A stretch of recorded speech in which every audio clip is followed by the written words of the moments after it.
Hey YouTube, Inspired Art Photos.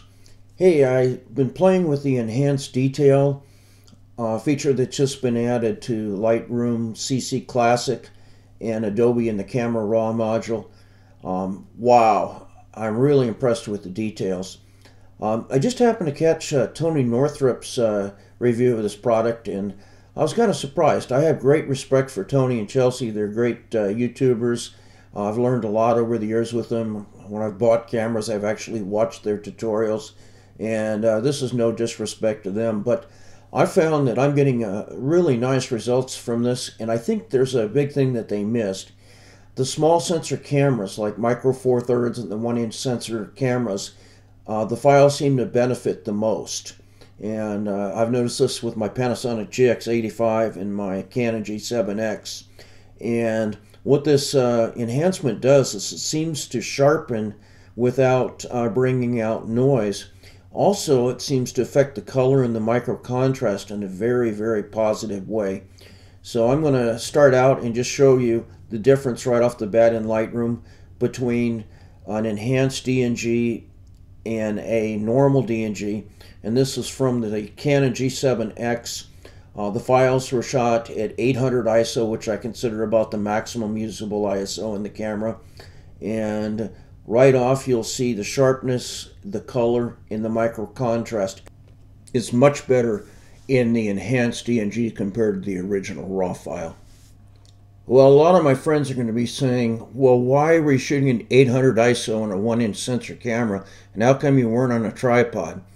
Well, in this next clip, I'll show you the weather conditions just outside of Zion, where I found these prickly pear cactuses and shot the photos that I'm working on. Not exactly an ideal day. The camera was in a plastic bag with just the end of the lens exposed. I was holding the camera and shivering, so I had a high shutter speed, high ISO, and just couldn't resist trying to take a picture of these prickly pear cactuses, hoping that someday I'd be able to reinvent them in a way that they could be usable for something. Well, guys, you can see it's an absolutely beautiful day up here in Zion. Yeah, right. Anyway, it's pouring.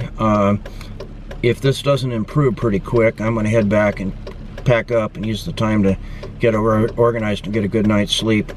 So far, Zion's been probably the biggest bust, mainly due to the crowds.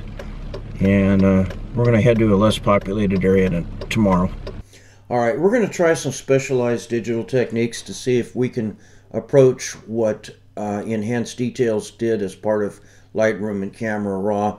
First up, I'm going to try the Nik DxO plugin called Raw Pre-Sharpener. And the results don't look too good. There's a sharpness, but there's also a real emphasis in the noise. I'm going to try a couple tools. Both of these are noise reducing tools that have sharpening in them. I'm going to show those in a minute. First up, I'm going to go in and do some custom work within Skylum's software called Noiseless, and generally it can do a pretty good job. The other noise reduction and sharpening tool that can get a very good result is Topaz Denoise. I've tried their AI Clear product. Actually, I found that Topaz Denoise is a more powerful, more robust denoising and sharpening algorithm.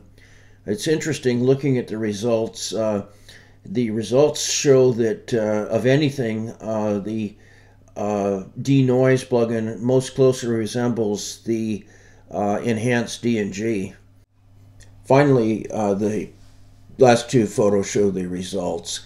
I tried numerous sharpening and denoising techniques. The enhanced DNG was just always better. And then the last photo shows the final result, and that was running Topaz on the enhanced DNG file, and the detail is just extraordinary. So finally, in conclusion, looking at my files that were shot with my full-frame Nikon camera, it's a D750 with good glass at low ISO, I don't see an enhanced detail, but that's not the point. For the photos where you need a helping hand because of a small sensor size, limited dynamic range, higher ISO noise, that seems to be where this new feature really comes into its own. I'm going to conclude once more with the GX85 versions. Those were the two best versions I could get of the file. I actually have been so impressed with the enhanced details for the GX85 photos. I've reprocessed over 200 photos with that camera because it makes such a significant difference on the output.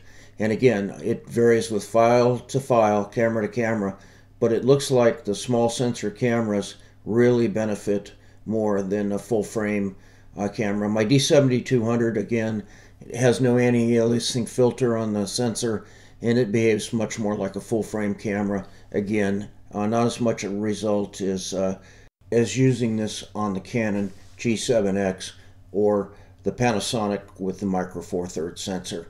So I do have a different result from Tony. He probably has much better cameras, better lenses, and better light than I had for these series of photos.